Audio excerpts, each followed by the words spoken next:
یہ ہمارے لیے کسی کتاب میں وہاں سے لکھا ہوا قرآن پاک میں یا کسی بھی چیز سے یہ چیز نہیں آئی ہے کہ آپ نے اتنی دفعہ پڑھنا ہے. اسی وجہ سے بہت سارے لوگ چیزوں کو چھوڑنا شروع کر دیتے ہیں، وہ پھر ان چیزوں سے وہ دور ہونا شروع کر دیتے ہیں. ہاں جی، حج کا ٹائم آ گیا اور حج کے اوپر میں نے کہا آپ سے ضرور کچھ نہ کچھ شیئر کروں. دیکھیں حج اور عمرے کی بڑی برکت ہے.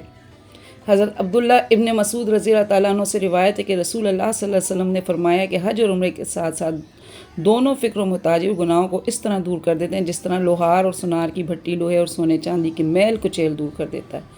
حج مبرور کا صلہ اور ثواب تو بس جنت ہی ہے. تو کوشش کریں کہ جس طرح بھی جب فرض ہو چکا ہے نا، ہر فرض کس طرح سے ہوگا، جس کے پاس سفر حج کا ضروری سامان اس کے پاس سواری میسر ہو، بیت اللہ تک وہ پہنچ سکے، پھر وہ حج نہ کرے تو کوئی فرق نہیں کہ وہ یہودی ہو کر مرے یا نصرانی ہو کر مرے. تو یہ اس لیے کہ اللہ تعالیٰ کا ارشاد ہے کہ اللہ کے لیے بیت اللہ کا حج فرض ہے ان لوگوں پر جو اس تک جانے کی استطاعت رکھتے ہوں. اس تک جانے کی استطاعت اور اس تک جانے کی خواہش کس کی نہیں ہوگی، لیکن اللہ پاک نے یہاں پہ ان چیزوں کو بھی رکھا ہے کہ اگر تمہارے پاس یہ سب کچھ ہے اس کے باوجود نہیں جا رہے ہو تو پھر جو ہے نا اس کے لیے دیکھنے کیسی بات کہی گئی ہے. تو یہاں پہ ایک نبی کریم صلی اللہ علیہ وسلم کا بھی ارشاد ہے کہ خدا ہر روز اپنے حاجی بندوں کے لیے 120 رحمتیں نازل فرماتا ہے، جس میں سے 60 رحمتیں ان کے لیے ہوتی ہیں جو بیت اللہ کا طواف کرتے ہیں، 40 ان کے لیے جو وہاں نماز پڑھتے ہیں، اور 20 ان کے لیے جو صرف کعبے کو دیکھتے رہتے ہیں. تو نبی کریم صلی اللہ علیہ وسلم نے یہ بھی فرمایا جس نے 50 بار بیت اللہ کا طواف کر لیا گناہوں سے ایسا پاک ہو گیا جیسے اس کی ماں نے اس کو آج ہی جنم دیا. تو حج کا موقع تھا، انس بھائی بھی جا رہے تھے، جمیل بھائی بھی جا رہے تھے، عرفان بھائی بھی جا رہے تھے. اللہ پاک ان کے حج کو قبول فرمائیں اور اللہ تعالیٰ جو ہے نا ہمارے لیے بھی وسیلے بنائے. میں جب گئی تھی، جب بھی یہ چیز ہوتی ہے، جب جا رہے ہوتے ہیں نا دوبارہ ایسا لگتا ہے سب کچھ ایسا ریپیٹ ہو رہا ہے اور بڑا نا دل چاہتا ہے کہ اللہ پاک یا اللہ ہمارے لیے بھی کوئی آسانی فرمائے، یا اللہ پاک ہمیں بھی بلا، ہم بھی زیارت کریں اور ہم بھی نا اسی طرح طواف کریں اور ہم بھی اسی طریقے سے. بس یہ دل کی ایک عجیب سی کیفیت ہوتی ہے. اچھا کہتے ہیں نا کہ حاجی کی دعا کے بارے میں بہت ساری چیزیں ہوتی ہیں، اس لیے حاجیوں سے اپنی دعا کے بارے میں ضرور کہا کریں. بہت ضروری ہوتی ہیں یہ ساری چیزیں اور ان کو یاد کیا کریں، ان سے شیئر کیا کریں.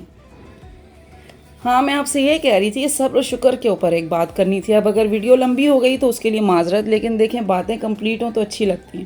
حضرت اسامہ بن زید رضی اللہ تعالیٰ عنہ سے روایت ہے کہ رسول اللہ صلی اللہ علیہ وسلم کی صاحبزادی حضرت زینب رضی اللہ تعالیٰ عنہ نے آج رسول اللہ علیہ وسلم کے پاس کہلا بھیجا کہ میرے بچے کا آخری دم ہے اور چل چلاؤ کا وقت ہے، لہٰذا آپ اس وقت تشریف لے آئیں. آپ نے اس کے جواب میں کہلا بھیجا اور پیغام دیا کہ بیٹی، اللہ تعالیٰ کسی سے جو کچھ لے وہ بھی اسی کا ہے اور کسی کو کچھ دے وہ بھی اسی کا ہے. الغرض ہر چیز ہر حال میں اسی کی ہے. اگر کسی کو دیتا ہے تو اپنی چیز دیتا ہے اور کسی سے لیتا ہے تو وہ اپنی ہی چیز لیتا ہے. ہر چیز کے لیے اس کی طرف سے ایک مدت اور وقت مقرر ہے اور اس وقت کے آنے پر وہ اس دنیا سے اٹھا لی جاتی ہے. بس چاہے کہ تم صبر کرو اور اللہ تعالیٰ سے اس صدمے کے اجر و ثواب کی طالب بنو. صاحبزادی صاحبہ نے پھر آپ کے پاس پیغام بھیجا اور قسم دی کہ اس وقت حضور صلی اللہ علیہ وسلم تشریف لے آئیں. بس آپ اٹھ کر چل دیے اور آپ کے اصحاب میں سے سعد بن عبادہ، معاذ بن جبل، ابی بن کعب اور زید بن ثابت رضی اللہ تعالیٰ علیہم اجمعین اور بعض اور لوگ بھی آپ کے ساتھ ہوئے. بس وہ بچہ اٹھا کر آپ کی گود میں دیا گیا اور اس کا سانس اکھڑ رہا تھا. اس کو اس حال میں دیکھ کر رسول اللہ صلی اللہ علیہ وآلہ وسلم کے آنکھوں سے آنسو بہنے لگے. اس پر سعد بن عبادہ نے عرض کیا کہ حضرت یہ کیا؟ آپ نے فرمایا کہ رحمت کے اس جذبے کا اثر ہے جو اللہ تعالیٰ نے اپنے بندوں کے دلوں میں رکھ دیا ہے، اور اللہ کی رحمت انہی بندوں پر ہوگی جن کے دلوں میں رحمت کا یہ جذبہ ہو، اور جن کے دل سخت اور رحمت کے جذبے سے خالی ہوں گے خدا کی رحمت کے مستحق نہ ہوں گے. یہ بخاری مسلم کا تھا اور یہ پڑھ کے نا مجھے آپ صلی اللہ علیہ وسلم کی عظمت اور آپ صلی اللہ علیہ وسلم کی چیزوں کے اوپر کتنا صبر دکھایا انہوں نے. ان چیزوں کے اوپر ہم سے نہیں ہوتے ایسے صبر. اللہ تعالیٰ ہمیں نا ایک اچھا امتی بننے کی توفیق عطا فرمائے. تو یہ جب میں نے پڑھا نا میری آنکھوں میں آنسو آ گئے، کیونکہ ساری آزمائشوں سے وہ بھی گزرے، لیکن ان کی صبر ہمیں دکھایا گیا کہ اس طرح سے صبر کرو، اس طرح سے وقت گزارو، اس طرح سے صبح کا اہتمام کرو، اس طرح سے رات کا اہتمام کرو، اس طرح پورا دن گزارو، اس طرح نمازیں پڑھو، اس طرح قرآن پڑھو، اس طرح اولاد کی تربیت کرو، والدین کی خدمت کرو، بڑوں کا ادب کرو، چھوٹوں سے پیار کرو، صبر کرو، کسی کی دی ہوئی اذا کے اوپر صبر کرو. آپ صلی اللہ علیہ وسلم کے ساتھ کیا کچھ نہ کیا گیا، لیکن آپ نے کتنا صبر دکھایا اور آج جو ہے وہ ساری چیزیں ہمارے لیے جو ہے مثال بن چکی ہیں.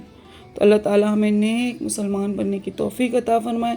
جن کے گھروں میں والدین بیمار ہیں، جن کے بچے بیمار ہیں، شوہر بیمار ہیں، اللہ تعالیٰ ان کو صحت عطا فرمائے. بہت قیمتی اور بہت اچھا مہینہ آیا ہے. اپنے آپ کو بہت سارے گول سیٹ کریں اور بہت ساری چیزوں سے جو آپ کو بری بھی لگتی ہیں، غیبت ہو گئی، چغل خوری ہو گئی، دوسروں کا مذاق اڑانا ہو گیا، خود کو بہت بڑا سمجھنا، دوسروں کو حقیر سمجھنا ہو گیا، ان ساری چیزوں سے خود کو دور کرنے کی کوشش کریں. آپ خود بخود اس چیز کے اوپر مضبوط ہوتے چلے جائیں گے. تو آئی ہوپ آپ کو میری پچھلی ویڈیوز کی طرح یہ ویڈیو بھی پسند آئی ہوگی. ویڈیو پسند آئے لائک کریں، شیئر کریں، سبسکرائب کریں. میرے ایک بھائی یا بہن کا کمنٹ آیا تھا، سسٹر آپ جو ہے نا سورۃ الکوثر کے اوپر بھی بات کریں. انشاءاللہ کمنگ ڈیز میں جو ویڈیو آئے گی اس کے اوپر میں ضرور آپ کے ساتھ تفصیلی ویڈیو شیئر کروں گی. ملتے ہیں نیکسٹ ویڈیو میں. ٹل دین فی امان اللہ.